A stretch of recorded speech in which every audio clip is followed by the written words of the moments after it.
Let me take you around my vehicles and the little modifications that I've done to them, which add good looks and usefulness.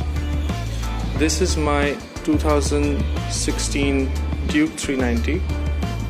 So as you can already make out, there's a lot of differences than the stock motorcycle.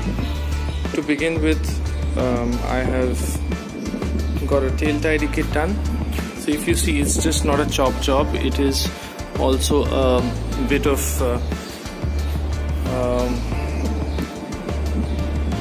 tail tidy kit made with the the registration plate, illumination and reflectors and everything in place.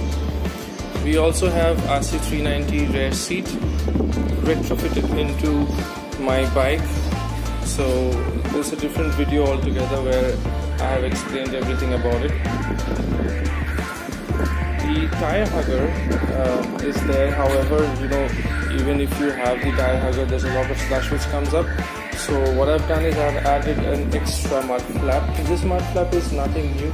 If you just check this out, there's a mud flap in the front. I have purchased that same mud flap and I have used it on the rear. So that actually helps a lot. It does not let anything come up, even though if you're riding at speeds of around 100 kilometers per hour during rain, nothing would splash upwards. Okay, next up is the frame sliders. So these are from Pit Stop Racing. These are pretty good. I'm pretty satisfied with that.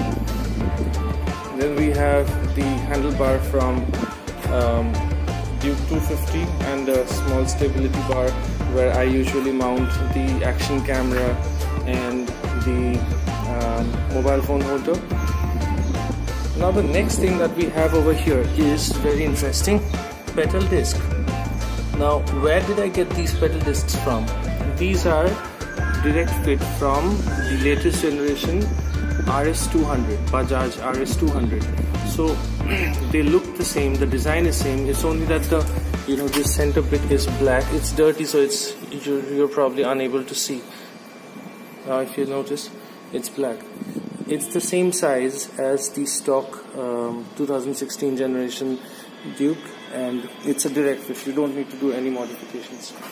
Headlights, now that's something which is subjective. Not everyone might like it, but more than looks, this was done for touring purpose. This headlight is taken directly from Ambassador, and I have got these metal parts fabricated so that it can gel well with this place. The place looks blank because it was supposed to house a small fog lamp now, but then I never got time to get that done, so it stays like that. If you look at the windshield, it's a pretty interesting one. This is from the FZS, the old generation Yamaha FZ16S. So it's not a direct fit, but then you can make small holes and then you can put it in. I won't say it saves a lot of wind blast, no it does not, but when it comes to high speeds, I think the handle feels much more stable.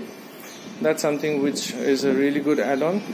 And the most important part, which is not much visible, is I had modified the stock exhaust a little. You can see that this portion was chopped off, and what I did was basically inside there's a lot of tubes which come out.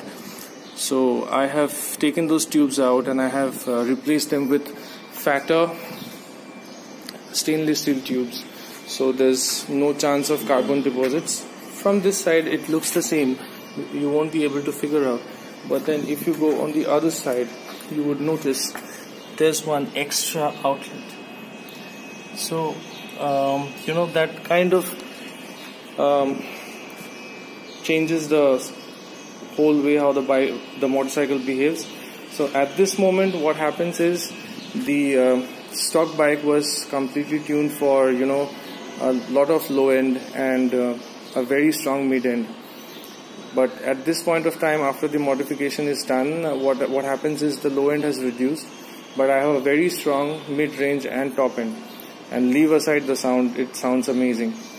Another important thing that I have done which adds looks as well as it is useful is if you notice, this cover is from RC 390. What happens is, if you notice the stock Dukes, all these cables, the ABS wire and everything, it is completely exposed. I don't like the way it looks. I like this way, and also it sort of, you know, is a protection to the wires and everything as well. So that's about it. There's a lot more coming, so stay tuned.